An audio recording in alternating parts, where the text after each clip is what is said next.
Hey there, hi, welcome to the channel. I am Garrett, but I say that in every video, so you already knew that and you already know what the topic of this video is because of the title. Anyway, we are talking about some interior design trends, things we see, whether that is in magazines or social media or whatever that I'm just tired of. I'm tired of it. I'm sick of seeing it, and I've decided to go on a rant today. And the first of the things we're going to talk about is actually the fact that so many influencers tell you that you need to get this one thing, and that's the coffee table book, the trendy coffee table books. And the perfect example of that is what you already know I'm going to say, which is the Tom Ford coffee table book. Now, just so we're clear, I love Tom Ford. I love the Tom Ford coffee table book. If you have it, give it a read because it's worth it.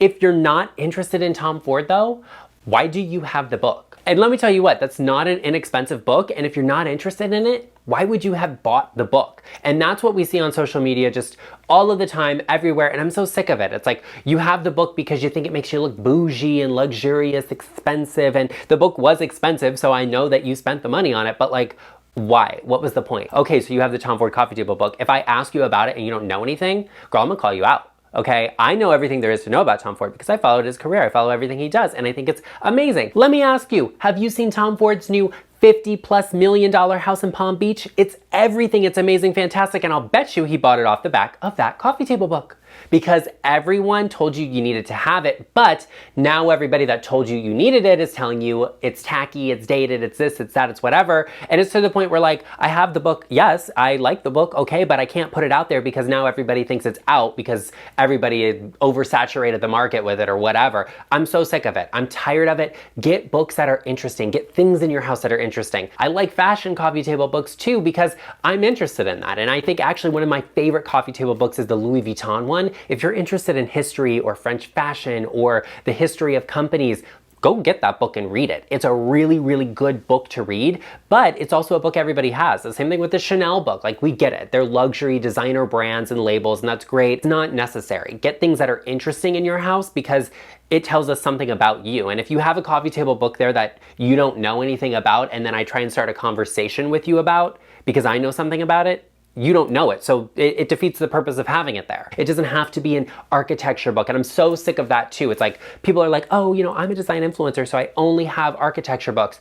Girl, we know that's not true. We know you're not reading it. You bought it because you like the color of the cover and you put it on a shelf, okay? Don't try and play me because I can see right through it. Is that the soul of your existence? No, I actually am an interior designer. I dedicated my life to this, and every book in my house is not about interior design. So get books that are authentic to you, and do not get books because some influencer told you need it, unless that influencer is me, of course, but that's because everybody else is gonna get it, and then it's gonna become the next thing that everybody is telling you is dated and tacky or whatever. I gave you enough on that. Let's talk about the next thing that I'm so tired of seeing. I'm so tired of seeing, and it's so expensive, and that is the like crazy bold marble, specifically the Calcutta Viola. Now, I love it. I think it's great in small doses, but what I'm so sick of seeing, first of all, is it everywhere, okay? You're gonna see it online, you're gonna see it on social media, and you'll see me liking those posts because I am a supportive person, but that does not mean I approve of it, okay? Just so we're clear. But I'm so tired of seeing it literally everywhere, and I'm tired of seeing spaces that are like marble top to bottom. We need a break. We need a rest. It's too much. It's everywhere. Not to mention the fact that like so much marble literally looks like vomit. I know that's disgusting, but that's what it's giving. I just think we need to break it up a little bit. Now, I love spaces that are all marble, but use a mix of different marbles. That's quite classic. It's very chic. Look to do that instead of just getting everything in this one type of stone. Don't do the tile on the floors, on the walls, in the shower. Do slabs here and there on the countertops. Ugh, it's too much. You can even have a lot of fun with it, and if like you're gonna do the powder room, top to bottom in marble, do it in something interesting or a different stone, envelop the entire space in it. That's cool, but have it be the only room that has that type of stone in it. Do something different in other places. Don't give us too much of the same thing. Don't oversaturate your house, just like social media is oversaturated with the Calcutta Viola. You can get so many cool stone variants that you don't have to go for the trendiest thing because it's going to look dated. We know who you follow on social media, that's fine, I approve of it, but we don't have to copy them. We can do something different. We can do something original. You can get inspired by it and then look for your version of it. I'm so sick of seeing the marble everywhere. It's giving hotel lobby, which we like in a hotel, but that doesn't need to be your bathroom necessarily. So have some fun, get creative, and maybe you do a mix of things. Do some marble and do some ceramic to save yourself on the budget a little bit. Doesn't have to be over the top and wild, crazy everything. Definitely don't jump onto the trend of stone because it also can look so dated. We were on like this marble everything in the 80s and then it was so dated and then we went to granite and now we hate granite, we like marble again. You want something that's classic because bathrooms are expensive, because stone is expensive, countertops are expensive. Like you don't need to waste money by getting something that's super trendy in those spaces. Oh, that was too much for me. Okay, I'm a little triggered, that's fine.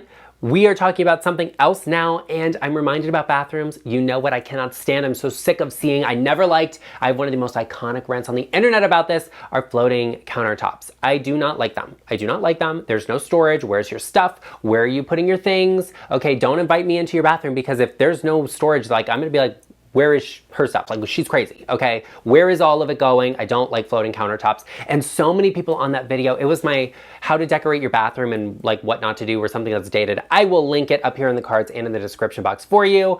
But I was like, oh, I don't like them because where's your stuff going and all of this and that. And people were like, they're great for handicap usage. No, they are not. Because let me tell you why. Something I learned while I was getting my degree in interior design is that accessible countertop heights are different from standard ones, and you really cannot mix the two super easily. So having a countertop that is a standard height for people, like 36 to 33 inches, isn't really accessible for someone that's in a wheelchair because they need it to be lower so they can get their hands into the sink so they can reach the faucet. If something is too tall, it's not accessible. So like you really cannot say, oh, the floating countertop is the accessible thing because it isn't necessarily. If it's not at the correct height, it's not accessible. So don't even come for me on that one.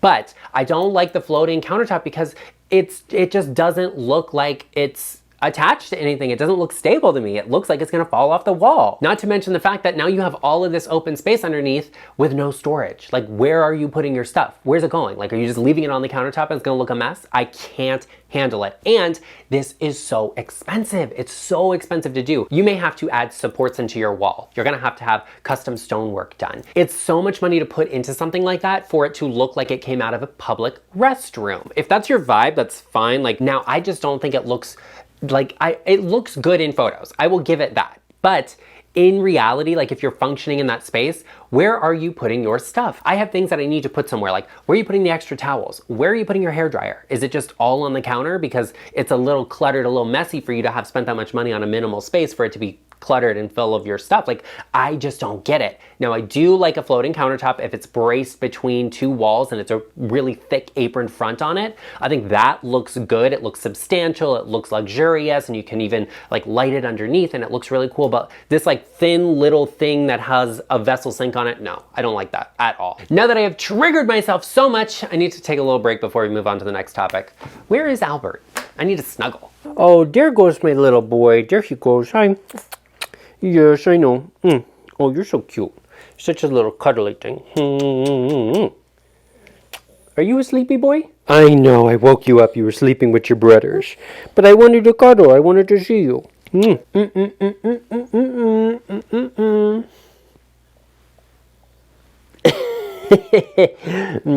Okay, buddy. We'll let you go lay down with your brothers again, okay? Is that what you want? Or you want to stay here? Okay, we'll let you go with your brothers. Okay, now that I'm relaxed and calmed down, we can talk about the next thing we have to discuss, and that is contemporary interiors. Now, as someone that is trained in interior design, I love all of it. All of it, everything design has to offer, I love. I think is great, and I love when people challenge themselves and do something interesting and different.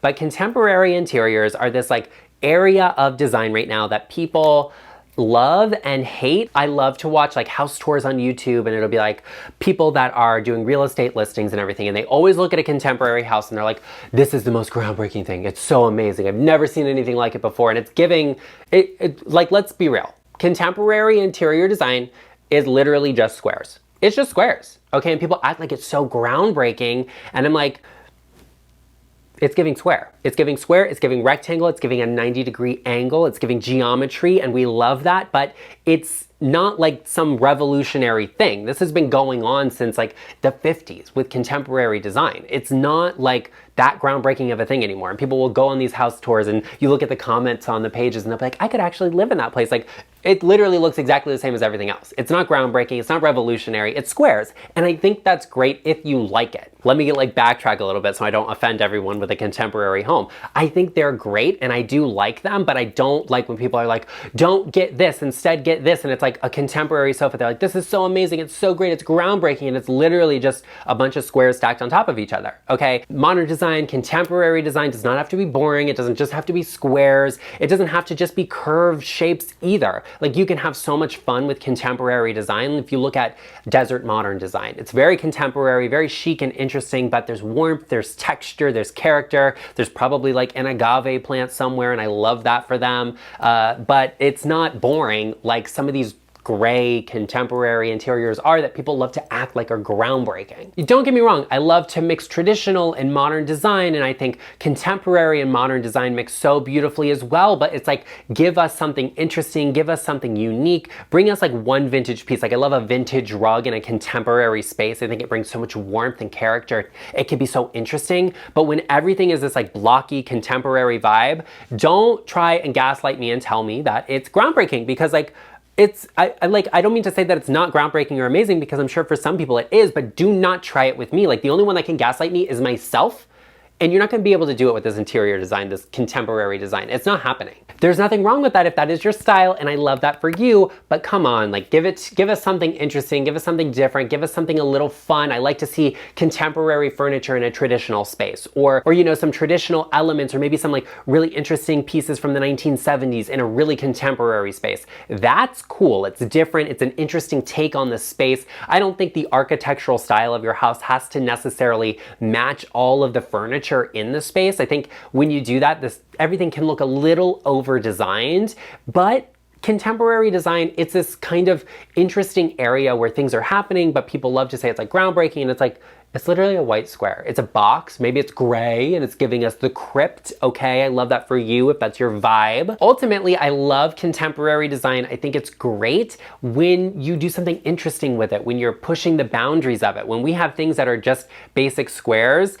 it is just giving square. It's giving 90-degree angle. And I think most people agree with me on that. Sound off in the comment section down below. Okay, I may have shredded contemporary design down. That's okay. We're talking about the next thing, and that is the fuzzy furniture, the shearling furniture.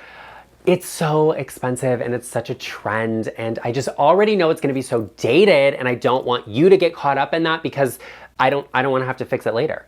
Basically is what it comes down to. I love an interesting use of materials in a space. I think that can be really cool. It's a fun way to take something that maybe is a little plain or boring and make it super interesting, okay? But some materials are just too delicate for everyday use, and shearling, or even faux shearling, is one of those things. Faux shearling is really hard to replicate, so it usually looks faux, and it almost looks like a cartoon version of what you're after. And real shearling is so difficult to maintain. Pets and animals are super attracted to it. It gets super like tangled and matted so easily. You literally can't get it wet, because then it curls up and it's like impossible to clean and wash. You have to brush it out. Who do I look like brushing a chair? I'm gonna brush my dog, okay, but I'm not brushing a chair. That's too much. The same thing with those like faux polar bear rugs. You know, that was a thing for like children's rooms. I'm sorry, absolutely not. Children like to make a mess. Why would you get a rug that is that high maintenance? You can't vacuum it, you can't clean it. Like,